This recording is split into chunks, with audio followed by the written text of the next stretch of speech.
Bab 127. Kematian Danish Feng.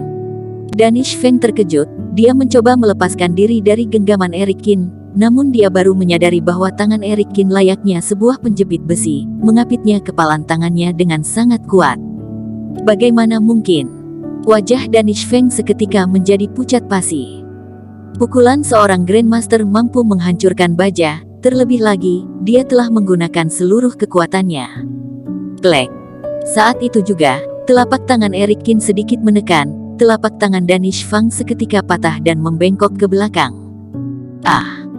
Danish Feng merintih kesakitan, sebelum dirinya bisa merasakan kesakitan sepenuhnya, tinjuan Eric Qin sudah menyerangnya lagi. Setelah terdengar suara ledakan, tulang pipi Danish Feng langsung patah, seluruh wajahnya langsung berubah bentuk. Tubuhnya seperti Mario, jatuh ke tanah dengan ganas, membentuk lubang besar di tanah. Tuan Qin. Kimi Feng memberanikan diri menyapanya, saya mohon, lepaskan dia. Eric Qin mengabaikannya, dia menatap Danish Feng dengan dingin dan berkata, aku lupa memberitahumu bahwa barusan tadi aku membunuh Mario hanya menggunakan kekuatanku sebanyak 30%. Kamu jelas-jelas hanya seorang master, mengapa kamu bisa memiliki keterampilan seperti itu?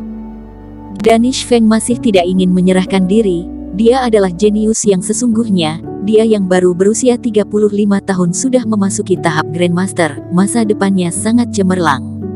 Dia tidak rela mati begitu saja di sini. Ekspresi Eric Qin acuh tak acuh, dia menatap Danish Feng dengan ekspresi yang sangat datar, lebih terlihat seperti menatap orang mati. Ampuni aku, kata Danish Feng dengan penuh kesakitan. Pukulan ini jelas bisa melihat perbandingan antara keduanya. Danish Feng tahu jelas bahwa meskipun dirinya mempertaruhkan seluruh nyawanya, dia juga bukan lawan dari pemuda ini. Maaf, aku tidak memiliki kebiasaan itu. Eric Qin mengangkat tangannya dan menghancurkan kepala Danish Feng secara langsung. Tidak, teriak Kimi Feng putus asa, dia langsung berlutut di tanah, seluruh tubuhnya tampak putus asa. 2 dari 3 putranya dibunuh oleh Eric Qin, saat ini hanya tersisa 1 Billy Feng. Air matanya terus mengalir, seketika amarahnya menyerang batinnya, dia bahkan diam-diam ingin menyerangnya. Kamu ingin membunuhku? Kali ini, Eric Qin menatapnya dengan dingin. Pandangan sekilas ini membuat Kimi Feng langsung tenang. Dia menahan rasa sakit karena kehilangan putranya, bangkit dan berkata, Aku tidak berani. Eric Qin menghela napas, jika bukan karena keluarga Feng masih berguna bagiku, hari ini kamu tidak akan pergi hidup-hidup dari tempat ini. Kimi Feng dengan gemetar mengepalkan kedua tangannya sebagai tanda hormat, terima kasih atas pengurungan niat Tuan Qin. Evelyn yang berada tidak jauh dari sana benar-benar terkejut, kekuatan yang ditunjukkan oleh Eric Qin jauh di luar imajinasinya. Jika Eric Qin tidak mati, prestasi masa depannya tidak akan lebih rendah dari Alexander Ye, bisik Evelyn. Iya, Yudi juga memiliki pemikiran yang sama dengannya. Alexander Ye juga belum pernah mematikan seorang Grandmaster di usia seperti dia, kan? Evelyn terdiam, dia tidak bisa menahan diri untuk tidak berpikir, sebenarnya seperti apa orang yang berada di belakang Eric Qin. Monster tua yang mana lagi yang mengajarinya namun tidak terlihat di dunia ini. Saat ini juga, deretan mobil Maybach hitam melaju mendekat tak jauh dari situ. Begitu mobil berhenti, puluhan orang berbaju hitam bergegas turun.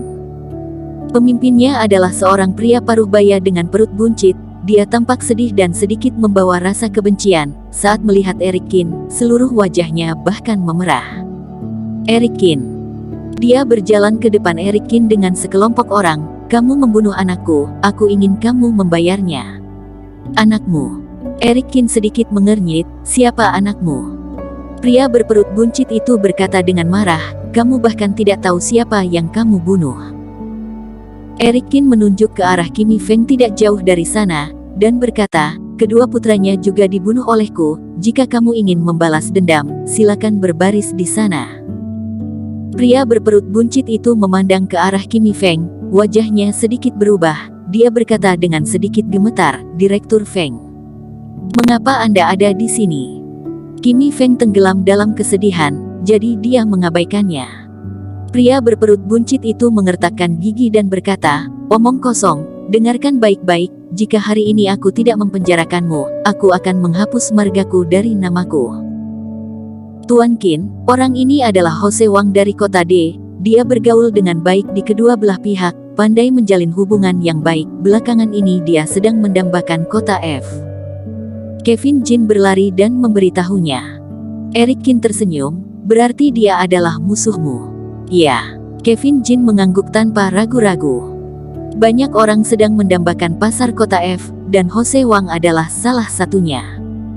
Pantas saja anaknya begitu sombong. Eric Qin teringat pada Hansen Huang, yang mengemudikan Porsche pada hari itu, mungkin dia adalah putra Jose Wang. Bunyi suara mobil patroli. Saat itu juga, sejumlah mobil patroli melaju tak jauh dari situ. Mobil-mobil ini segera mengepung Eric Qin di tengah, belasan patroli turun dari mobil dan mengarahkan senjatanya ke Eric Qin. Eric Qin sedikit mengernyit, Jose Wang menggunakan metode ini. Kak Levian, ini dia, cepat tangkap penjahat ini. Jose Wang berlari mendekat dan berkata. Patroli, yang dikenal sebagai Kak Levian, memandang ke tempat kejadian dengan dingin dan berkata, kamu membunuh orang-orang ini. Eric Qin mengangguk dan berkata, ya, berani sekali dirimu.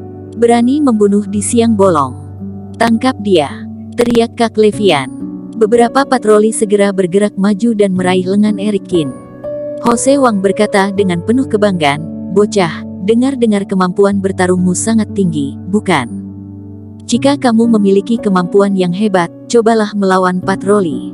Eric Qin tidak mengucapkan sepatah kata pun, menyerang patroli. Di era ini, mustahil bagi siapapun untuk bertarung dengan pihak resmi. Aku melihatmu sangat sombong ya. Setelah melihat Eric Qin ditahan, Jose Wang mengangkat tangannya dan menamparkan Eric Qin. Kali ini, Eric Qin tiba-tiba mengangkat kakinya dan menendang perut Jose Wang. Jose Wang terbang terbalik selama beberapa meter, dan seteguk darah segar keluar dari mulutnya. Kamu masih berani melakukannya. Nyalimu sangat besar. Kak Levian dengan marah berkata, semua penonton di tempat adalah saksi, Eric Qin, kamu telah ditangkap. Eric Qin berkata dengan senyum tipis, berapa banyak keuntungan yang Jose Wang berikan padamu? Kak Levian tercengang, kemudian dengan dingin berkata, berani meludahi orang. Ya, kamu telah menambah kejahatan atas penuduhan. Bawa pergi. Siapa yang berani? Saat ini, beberapa mobil lagi datang. Beberapa mobil ini berasal dari kantor keamanan pada kota X. Setelah mobil berhenti, terlihat Matteo Fang berjalan turun. Dengan memberikan isyarat, puluhan pejuang dengan membawa peluru tajam di belakangnya mengepung orang-orang Kak Levian. Ekspresi wajah Kak Levian berubah. Dia berjalan cepat mendekati Matteo Fang dan berkata, Kepala Fang, apa maksud Anda melakukan ini? Matteo Fang mendengus dingin, Eric Qin berasal dari kantor keamanan kami, kamu tidak punya hak untuk menangkapnya. Orang-orang kantor keamanan. Kak Levian tersenyum. Apakah Anda sedang bercanda? Eric Qin ini membunuh orang di depan umum, kami semua telah melihatnya, kenapa, apakah Anda mencoba melindunginya? Matteo Fang menyipitkan matanya dan berkata, sepertinya kamu sudah tidak ingin bekerja lagi, kan? Kak Levian berkata dengan acuh tak acuh, tidak peduli aku masih ingin bekerja atau tidak, Anda tetap harus memberiku sebuah alasan, bukan? Ya, aku akan memberimu sebuah alasan. Matteo Fang mendengus, orang-orang ini adalah penjahat yang sedang dalam pelarian. Eric Qin diperintahkan oleh kantor keamanan untuk menangkap orang. Jika kondisi membutuhkan, dia bisa membunuh orang tersebut. Apakah kamu masih memiliki pertanyaan lain? Wajah Kak Levian sedikit berubah. Apakah Eric Qin benar-benar berasal dari kantor keamanan? Jose Wang juga terpana. Dia pernah menyelidiki Eric Qin. Data yang dia peroleh hanya menunjukkan bahwa Eric Qin hanyalah seorang seniman bela diri. Bagaimana dia bisa menjadi orang dari kantor keamanan?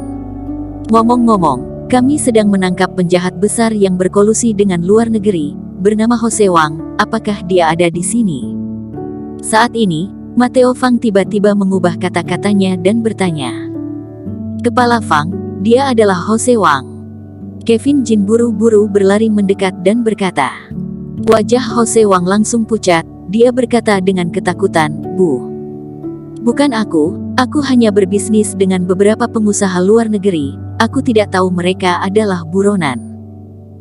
Mateo Fang hampir tertawa terbahak-bahak, dia hanya berencana untuk menakut-nakuti Jose Wang, tapi dia tidak menyangka dia benar-benar berhubungan dengan pengusaha luar negeri. Tangkap semua orang yang berhubungan dengannya. Mateo Fang memberikan arahan. Iya. Sekelompok pejuang berjalan maju dan langsung meraih Jose Wang dan Kak Levian. Bersambung.